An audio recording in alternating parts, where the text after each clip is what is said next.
And one of my skill sets that I really quite never really knew was an actual talent or skill set itself was this ability I had, this ability to easily synthesize complex concepts.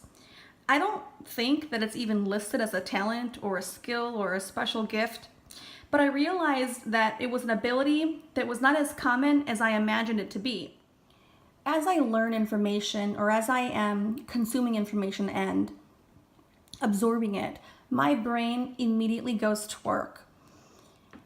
My brain is just maybe trained. I think I did train myself, and it probably goes back to childhood with my curious nature. But when I learn information, my brain immediately goes to work with conceptualizing it, synthesizing it, processing the new information, but not just as its own standalone concept.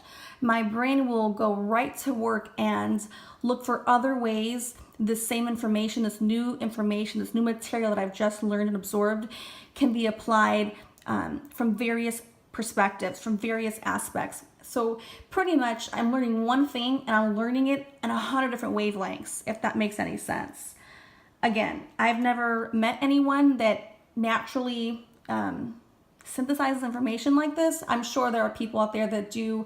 They learn something new and they'll think about it maybe one or two or three ways. But I'm referring to, it's a trained way that my brain is just naturally functioning. It's natural for my brain to learn one concept and to, as I learn it, I'm learning it on like several multifaceted layers of experiences. And so if there is anyone out there that has that experience, I'm happy to chat offline, but I thought it would be important to notate this, as it is a gift, it is a special talent, it is unique. It's not as common as I really imagined it to be. It's just the way that I'm synthesizing and processing and conceptualizing all the data.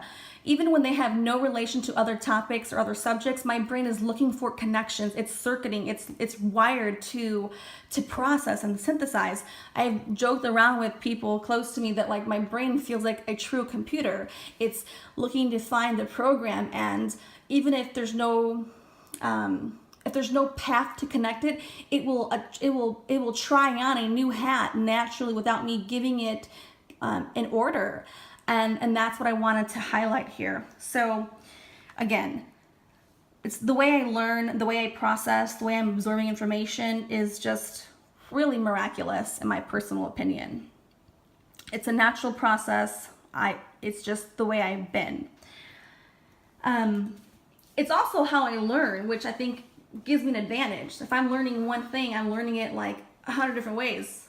So again, how I process information, how I'm processing the data, the concepts, I think it's just the way my brain is organized, and it's organized in such a way where it's storing the data, particular data at the forefront, so that when I learn something differently, it's constantly readily available for me to be blended and merged and synthesized in new ways.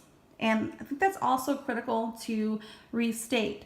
So as I'm learning information, it's the way that my brain is organizing and storing the data is also kind of intriguing, at least to me. It has my attention. It stores it in such an order that's the best order. I don't even choose the order. I don't even believe I have that control over how I'm organizing or how I'm storing it. I believe there's just this higher experience that's helping me store the data, and then when I need it, it's being retrieved right at the very, prominent moment. And when I don't quite understand a concept, or that I don't agree with the concept, because there's been many times I'll have to learn things that I don't necessarily agree with. I don't debate it and fight it. I just leave it on the surface of my brain, and then I don't have any judgment toward it. I haven't finalized how I feel about it, how I understand it to be. And so I leave it in its own special place so that I can easily grab it when I need to really dive deeper on that level again later. And some things are not relevant for much, much, much later. Some things will be relevant where I will have to grasp that information and fully integrate it and decide where I stand on it and make my own discernment with what that means to me. So again, I think it's just my unique style of learning and my unique style of processing and synthesizing that has really served me in this life experience.